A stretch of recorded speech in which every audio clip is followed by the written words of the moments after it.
நம்ம Ashwin sweets and snacks export பண்றதுக்கு 7373041434 மற்றும் www.ashwinsweets.com கான்டாக்ட் பண்ணுங்க.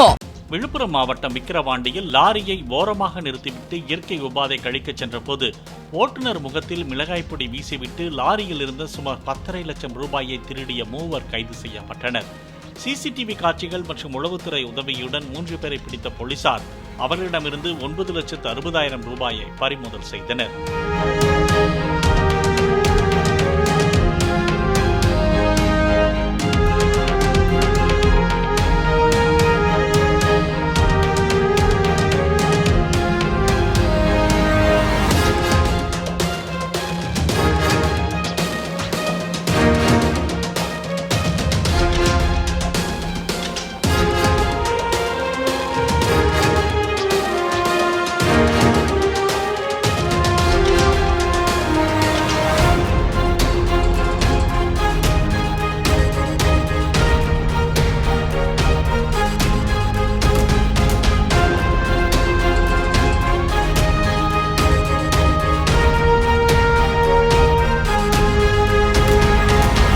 நம்ம Ashwin sweets and snacks export பண்றதுக்கு 7373041434 மற்றும் www.ashwinsweets.com கான்டாக்ட் பண்ணுங்க.